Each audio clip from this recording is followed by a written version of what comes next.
Ladies and gentlemen, children of the interwebs out there, Sebastian Envy, Strong Style Cinephile, a very geeked Sebastian Envy, Strong Style Cinephile, because we got a trailer finally for the Netflix Power Rangers Once and Always special. Let's geek about it for a scant few minutes. Now, I've said before, there are other channels that follow Ranger news about the TV shows and the toys, stuff like that, a lot more closely than I do.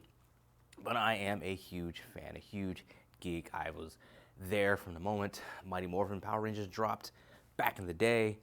I can remember stories of my mom telling me where parents were squabbling, literally fist fighting in Toys R Us over the Megazords and stuff like that.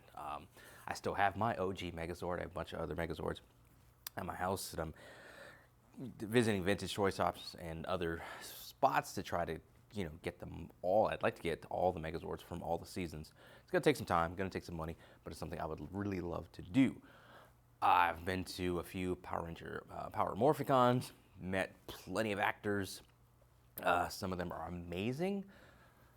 Some of them are the salt of the earth that are just really just love the fans and love interacting with the fans. Some of them, when you're in their line, you get to, and I know when you go to a convention and you're standing in line, waiting there for an hour, however long, to get somebody to sign something, you get maybe like 30, 45 seconds, a minute if you're lucky with them to kind of just say what you want to say to them. And usually they'll smile, nod, thank you, maybe some banter back and forth, but then you got to, get on your way because there's a line behind them. I know this, I'm cognizant of that. It's just the people that still, considering that brief time, make you feel like you're the only person in there, that they're there to talk to. Really good people, really good actors and stuff like that at these conventions can do that. Then you have these douchebags like Rhett Fisher or Danny Slavin, who you can tell are just trying to look ahead and calculate how many more people in the line, how much longer they have to stand there and stuff. And they're doing that literally as you're talking to them. Like I'm sitting there talking to Rhett Fisher, like the Titanium Ranger in Power Rangers Lightspeed. He's a douchebag. So I'm sitting there looking, trying to talk to him about something, just taking my 30 seconds, and he's just looking over me, which is not hard to do, I'm short, but he's looking over me and counting the people that are behind me. And I was just like, all right, bro, I'm done. Walked off. Dude's a douchebag. That's just my lasting impression of him. And then you have some people who are just so over the moon at the people that come and want to, see them. So it's been a different experience with actors and stuff like that. But one of the actors that I did meet, or a couple of them, I have met Walter Jones, the original OG Zach Black Ranger. I've met David Yost, original OG Blue Ranger. David Yost, it was amazing at the one I went to. It was, I think, his first con, and his line was stupid long, and he stayed there, signed everybody's stuff, took pictures with everybody. The proceeds he was taking in were going to the Trevor Project. Awesome cause. It was just, David Yost is great. So I'm glad that he's coming back for this.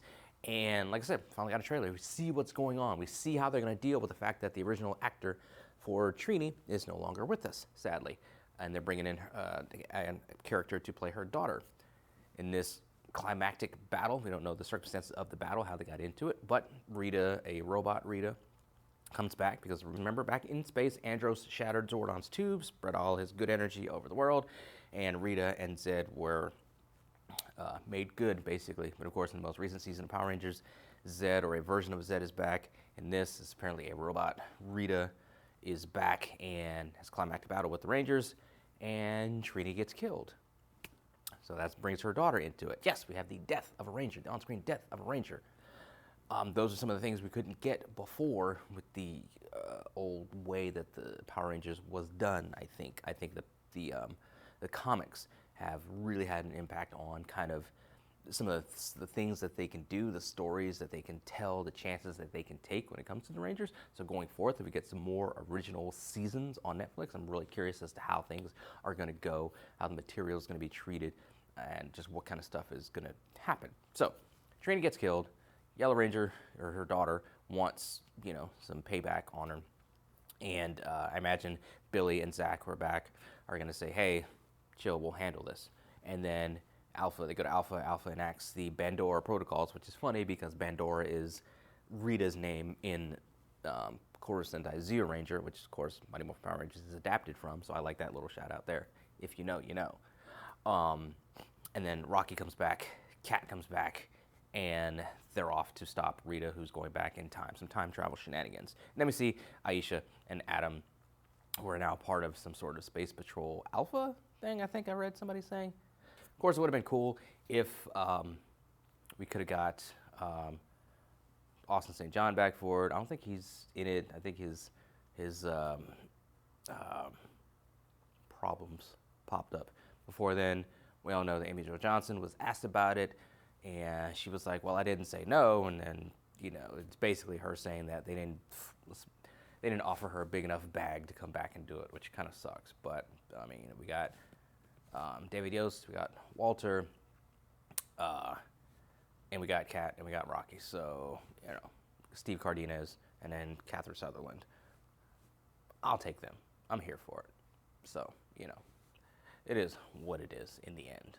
I'm still going to enjoy it. So, we don't know all the circumstances. We don't know all the story beats of what's going on, but it's some of the OG Rangers, and they're back. And just seeing them kicking ass as Rangers, it was just very, very cool to see. I am super geeked about it, and it's coming out April 19th, and it's like 55 minutes, I think it was reported that it is, so it's nearly an hour-long special. Modern Power Rangers. Like, it's just seeing like the suits, but then seeing some of the camera movements and stuff like that they were doing, like, you know, just modern, you know, stuff on it. I like it. Can't wait to see the full thing. Can't wait to see what comes out of it. Like I said, as far as like them moving more towards, as they're doing with Cosmic Fury, more towards making their own original, truly original Power Ranger stuff. I'm curious as to the possibilities and where it could go. And I think it's once and always, and then Cosmic Fury is the start of that. And I'm very, very curious and anxious to kind of see where it goes in the future as they carry on a new chapter, a new way, a new era of originality when it comes to producing the Power Rangers franchise. I'm here for it. Can't wait to see what happens. But those are some of my thoughts on it, scattered as they often are. What do you guys out there think? Let me know in the comments below. Follow me on social media. Talk to me there. Talk to me here. Until next time, let us geek.